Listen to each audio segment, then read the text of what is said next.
As we look at the legislation before us seeking to establish an accountability framework for Michigan schools, the question I ponder is by which framework or rubric do we evaluate ourselves?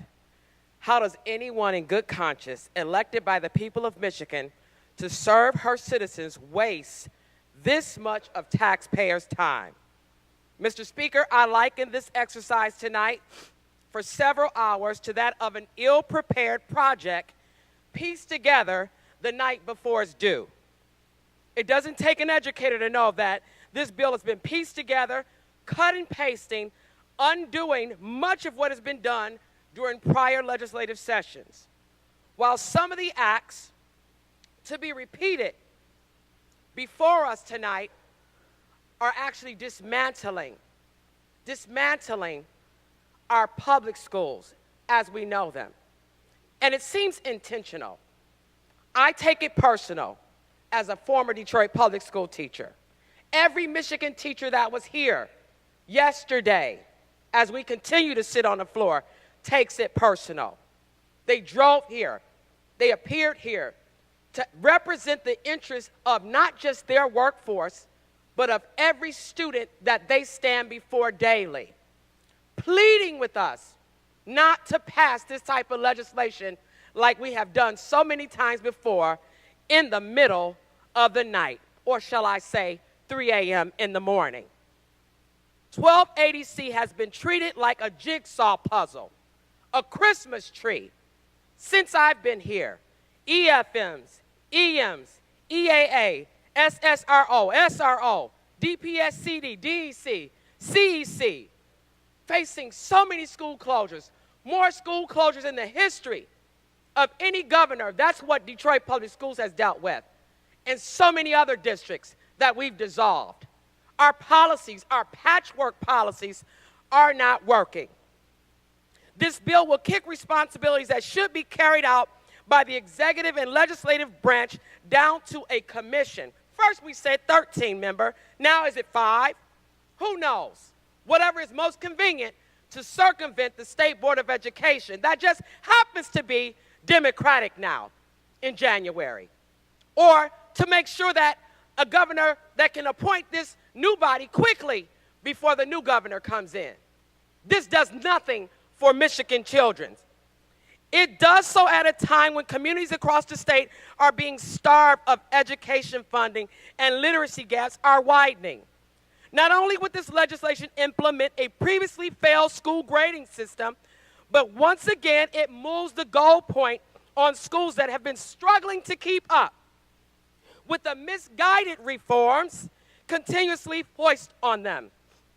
It undoes the work this very body put into place.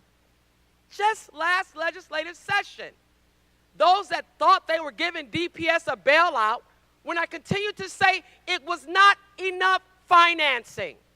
But we still had to contend with this new infrastructure, a CEC, a commission that will be put together, and now with this legislation will be undone. A financial review commission.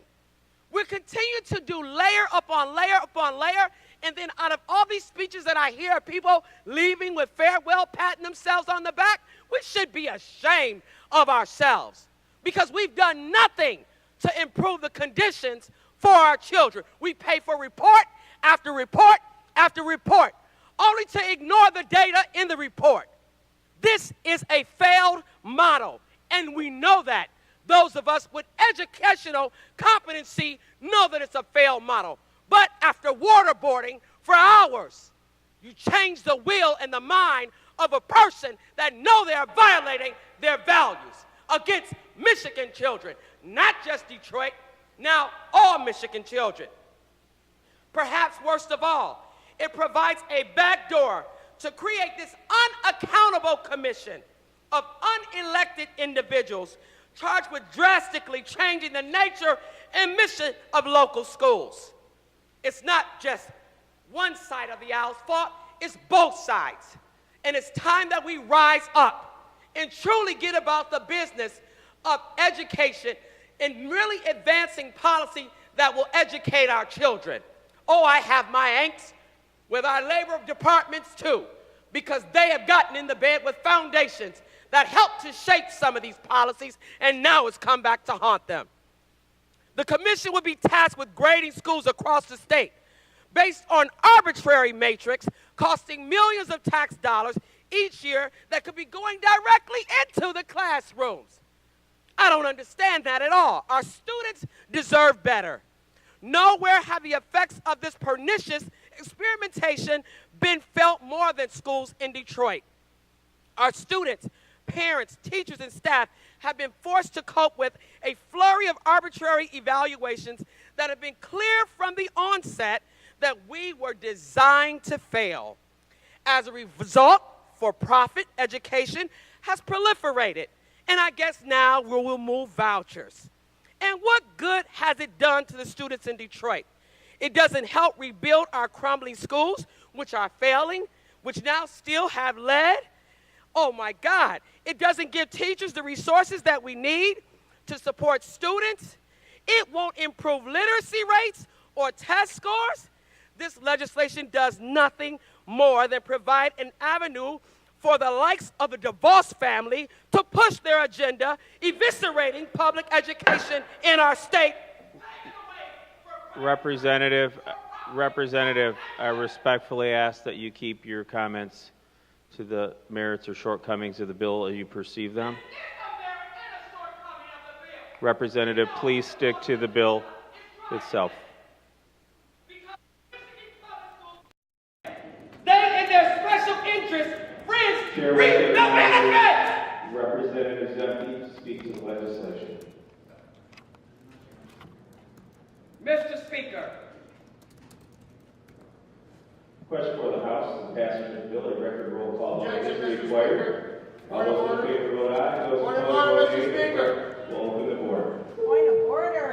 Point of order, Mr. Speaker. Point of order. Point of order. Heads up, Kyle. Point of order, Mr. Speaker. Point of order, Mr. Speaker. Do you hear me, Mr. Speaker? Point of order. What is your grounds for censoring our amendment?